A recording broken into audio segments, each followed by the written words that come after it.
নমস্কার, অমৃত সুরলহরীতে সবাইকে স্বাগত জানাই। আজ আপনাদেরকে শোনাবো বেলুড় মঠের ইতিহাসের একটি বিরল ঘটনার কথা। বেলুড় মঠ হলো এক মহাতীর্থ। এই বেলুড় মঠেই স্বয়ং সতীর সমগ্র দেহ রয়েছে। পূজনীয় স্বামী শিবানন্দ মহারাজ বলেছেন যে সতীর 51টা দেহের খণ্ড খণ্ড হয়ে 51টা সতীপীঠ হয়েছে, কিন্তু স্বয়ং সতীর সমগ্র দেহটা এই বেলুড় মঠে রয়েছে।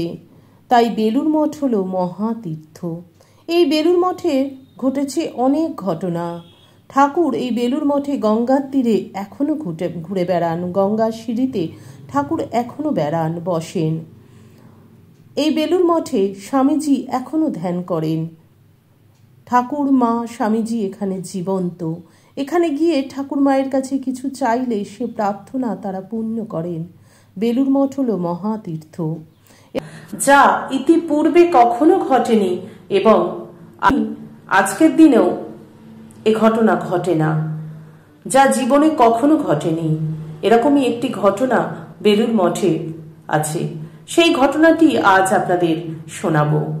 বেলুড় মঠের অনেক ঘটনা এর আগে আমাদের এই চ্যানেলে অনেক ভিডিও করেছি, কিন্তু এই ঘটনাটা সত্যি আপনারও গায়ে কাঁটা দেবে, আশ্চর্য হয়ে যাবেন যে এমন ঘটনাও ঘটতে পারে। হ্যাঁ, ঘটতে পারে। কি সেই ঘটনা, চলুন আমরা শুনে নিই। এটিও একটি ইতিহাস এবং বেলুড় মঠের ইতিহাসে একটি বিরল ঘটনা। বেলুড় মঠের ইতিহাসে ঠাকুরকে মধ্যাহ্নকালীন ভোগ কখনো দুবার দেওয়া হয়নি এবং ভোগ নিবেদন করা হয়ে গেলে ঠাকুরকে শয়নে দিয়ে মন্দির বন্ধ করে দিয়ে বিকালে নির্দিষ্ট সময়ের আগে কখনো মন্দির খোলা বা ঠাকুরকে শয়ন থেকে তোলা হয়নি, আজও হয় না। এমনকি ভারতের প্রেসিডেন্ট এলেও নয়। কিন্তু ব্যতিক্রম আমাদের ঠাকুরের এক ভক্ত। সম্ভবত নীলাম্বর বাবুর বাগানে মাকে দর্শন করার দিনেই এই ঘটনা। মায়ের নির্দেশ সেই ভক্তকে পেট ভরে দুপুরের আহার করাতে হবে, কিন্তু তিনি যে ঠাকুরের প্রসাদ ছাড়া কিছুই গ্রহণ করেন না। কিন্তু প্রসাদ যে শেষ, ঠাকুরেরও শয়ন হয়ে মন্দির বন্ধ হয়ে গেছে, কিন্তু উপায় নেই, ঠাকুরকে উঠতে হবেই, পুনরায় খেতেও বসতে হবে। তার পাগল ছেলে এসেছে যে। ওদিকে মা অন্নপূর্ণার আদেশ, কাজেই অন্ন প্রস্তুত হলো, মন্দির আবার খোলা হলো, ঠাকুরকে উঠতে হলো এবং খেতেও বসতে হলো। ঠাকুরকে নিবেদন করে সেই প্রসাদী অন্ন সেই ভক্তকে শালপাতায় পরিবেশন করা হলো। ভক্ত জয় ঠাকুর বলে হুঙ্কার ছেড়ে সেই প্রসাদী অন্ন আহার করেন এবং শেষে শালপাতাটিও খেয়ে ফেলেন। শালপাতায় ঠাকুরের প্রসাদের স্পর্শ রয়েছে যে, সে কি ফেলে দেওয়া যায়? সেই থেকেই পরবর্তীকালে ওই ভক্তকে প্রসাদ দেওয়া হলেই একজন পাশে দাঁড়িয়ে থাকতেন, পাছে তিনি শালপাতা খেয়ে নেন। সেই জন্য প্রসাদ খাওয়া শেষ হলেই তার হাত থেকে পাতাটি কেড়ে নেওয়া হতো, কারণ ঠাকুর বা মায়ের প্রসাদ খাওয়ার সময় তিনি ভাবস্থ হয়ে পড়তেন। কাজেই পাছে আবার পাতাটি খেয়ে ফেলেন, তাই এমন করা হতো। তার শ্রদ্ধা এবং ভক্তির এমন প্রাবল্য পরাকাষ্ঠা দেখে মা বলেছিলেন, অনেক তো এলো, অমন আর দুটি দেখলাম না। ঠাকুরের কাছে সংসার ত্যাগ করে সন্ন্যাস গ্রহণের ইচ্ছা জানিয়েছিলেন। ঠাকুর বললেন, তুমি তো সাধু গো, তুমি সংসারে থাকো, তোমাকে দেখে লোকে শিখবে কেমন করে সংসারে থাকতে হয়। তার পুরো নাম ছিল দুর্গাচরণ নাগ। তিনি হলেন সাধু নাগ মহাশয়, যিনি ঠাকুরের শালপাতা সমেত প্রসাদ খেয়ে নিয়েছিলেন এবং তার ভক্তিতে তিনি ঠাকুরকে তুলেছিলেন।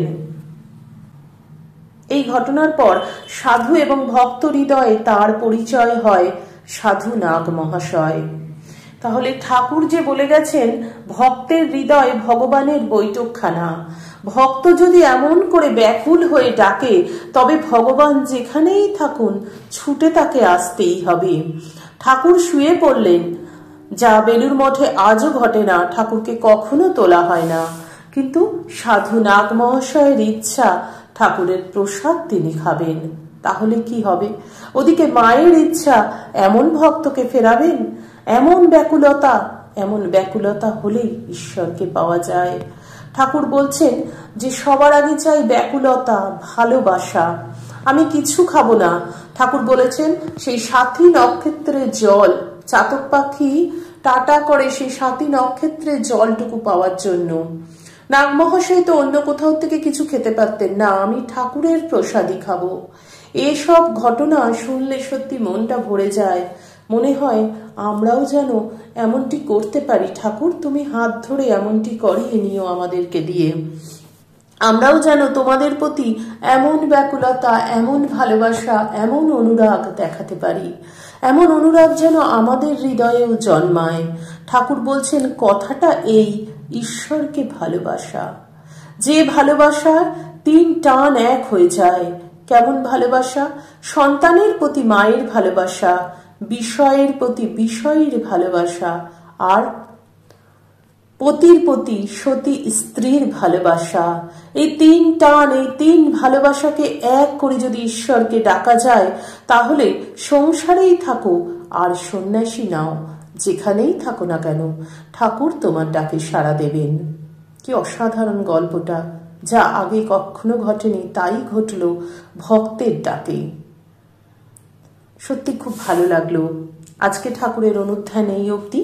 আবার আপনাদের সঙ্গে দেখা হবে আগামী ভিডিওতে। ঠাকুর মায়ের কৃপায় আপনারা সকলে খুব ভালো থাকুন, সুস্থ থাকুন। সকলের মঙ্গল হোক, সকলের ভালো হোক। ঠাকুর মায়ের চরণে আভূমি লুণ্ঠিত প্রণাম জানিয়ে আজকের ভিডিও এখানেই শেষ করছি। হরি ওং তৎসৎ। রামকৃষ্ণ অর্পণমস্তু। জয় মা শারদেশ্বরী, জয় তু স্বামীজি মহারাজ।